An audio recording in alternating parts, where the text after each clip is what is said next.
Motel California का episode 2 युनसू और चुनपिल के साथ युनसू के ग्रैंडफादर के फ्यूनरल से शुरू होता है। चुनपिल जानता है कि युनसू कांगी का इंतजार कर रहा है। एक फ्लैशबैक दिखाता है चुनपिल, युनसू और उनके दोस्तों को कांगी के लिए हैप्पी बर्थडे गाते हुए सरप्राइज करते हुए, लेकिन कांगी एनॉयड लगती है और वहां से चले जाती है। युनसू उसके पीछे जाता है और कहता है कि वो जिंदगी भर उसके साथ चलेगा। जब कांगी पूछती है क्यों, तो युनसू सोचता है कि शायद वो उसे पसंद करता है, पर वो इस बात को लाउड नहीं कहता। अब के टाइम में कांगी शॉक्ड है जब युनसू उसे हक करता है। कांगी युनसू के ग्रैंडफादर को रिस्पेक्ट पे करती है, लेकिन तभी पोर्ट्रेट उससे बात करना शुरू कर देता है। पोर्ट्रेट कहता है कि उसे कांगी की याद आई और कांगी पूछती है आपने मेरे साथ ऐसा क्यों किया, लेकिन फिर वो इस बात को छोड़ देती है। सुनजा, युनसू की माँ, रूम में भाग कर आती है और गिर जाती है। उसके पीछे उसका करंट हस्बैंड भी होता है। युनसू को पता चलता है कि कांगी हॉल से चली गई है। कांगी गॉसिप सुन सुन के तंग आ चुकी होती है जो लोग उसके और उसके पेरेंट्स के बारे में करते हैं। युनसू उसके पीछे जाके कहता है कि जाने से पहले कुछ खा ले।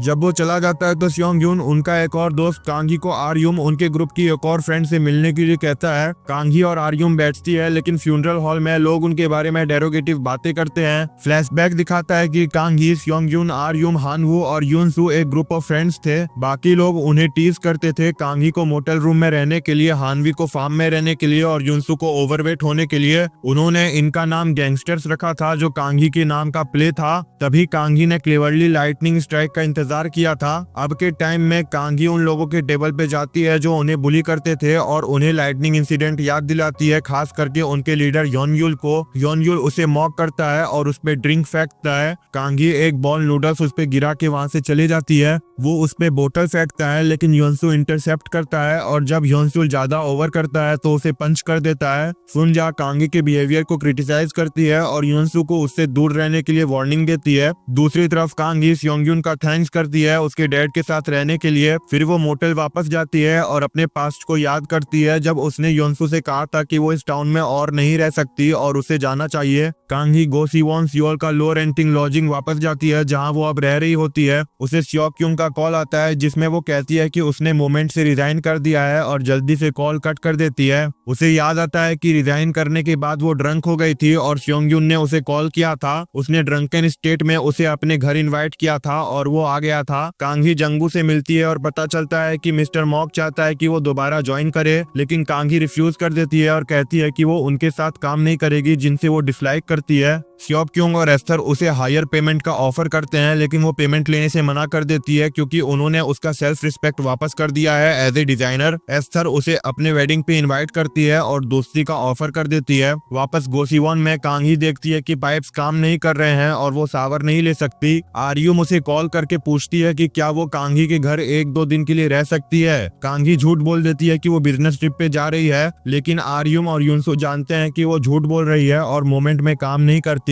फिर दोनों एक लड़की नैनवू को देखते हैं जो डॉग्स को टेस्टिंग से छुड़ाने की कोशिश कर रही है। योनसू उसकी मदद करता है और डॉग्स को शेल्टर भेजता है जो उसने वेटरिनरी स्कूल में शुरू किया था। नानवू उससे इम्प्रेस होती है और आर्युम से पूछती है कि क्या योनसू की गर्लफ्रेंड है और क्रिसमस ईव पे वो क्या कर रहा है। इस बीच कांगी एस्थर की शादी में जाती है और अपनी और योनसू की शादी का इमेजिन करती है। फिर वो जंगू से मिलती है और पता चलता है कि उसने भी मोमेंट छोड़ दिया कांगी से इंस्पायर होके। स्योक्युंग आता है और कांगी को वेडिंग हॉल का ड्राइंग बनाते हुए देखता है। वो उसे आफ्टर पार्टी के लिए इनवाइट करता है, लेकिन कांगी कहती है कि उसके प्लान्स है। एक फ्लैशबैक दिखाता है चुनपिल को कांगी को एक फैंसी होटल ले जाते हुए उसके बर्थडे पर जो दिसंबर 25 को होता है। ये उनका बर्थडे रूटीन बन गया था। अब के समय आर्युम कांगी को कॉल करके उसका बर्थडे विश करती है। कांगी फिर योनसू को कॉल करती है उसे योनयुल वाले इंसिडेंट के लिए थैंक्स करने, लेकिन उसे पता चलता है कि वो नानवू के साथ एक डेट पर है। ये बात कांगी को बॉदर करती है और वो अपने फादर से कहती है कि होटल में उससे मिलने मत आए क्योंकि उसकी लाइफ में एक और आदमी है। फिर वो स्योक्युंग से मिलती है और उससे पूछती है कि क्या वो उसका यूज एक आदमी जो उस पे ऑनरशिप का क्लेम करता है से बचने के लिए कर सकती है। कांगी स्योक्युंग को अपने साथ होटल ले जाती है, लेकिन चुनपिल की जगह योनसू उसका इंतजार कर रहा होता है। योनसू लगता है स्योक्युंग को पहचान लेता है। 2013 का एक फ्लैशबैक दिखाता है योनसू और उसके दोस्तों को चुनपिल के साथ स्टेज पर म्यूजिक बजाते हुए। चुनपिल ने योनसू से प्रॉमिस किया था कि वो कांगी के सियोल के एड्रेस के बारे में बताएगा, लेकिन वो सिर्फ इतना बताता है कि वो एक गोसीवॉन में रहती है। योनसू और हानवू फिर सियोल जाके कांगी को ढूंढते हैं, लेकिन उन्हें वो नहीं मिलती। आखिरकार वो कांगी को एक कन्वीनियंस स्टोर में पार्ट टाइम काम करते हुए ढूंढ लेता है, लेकिन देखता है कि वो अपने बॉस के साथ लड़ रही है। स्योक्युंग वहां आता है और कांगी की मदद करने के के लिए उस अल्टरकेशन की वीडियो भेजता है। कांगी युनसू को देखती है और उसे एक सोडा कैन देती है, कहती है कि वो वापस चले जाए और दोबारा उससे मिलने ना आए। अब के समय स्योक्युंग मिसअंडरस्टैंडिंग से अनजान है और युनसू से कहता है कि वो कांगी की ओनरशिप उसे ट्रांसफर करे मोटल कैलिफोर्निया के एपिसोड 2 के एंड में। एपिसोड 1 का रिकैप देखने के लिए वीडियो के लेफ्ट साइड क्लिक करें। वीडियो पसंद आया हो तो लाइक करें, चैनल पर नए हो तो सब्सक्राइब करें। Thank you so much for watching.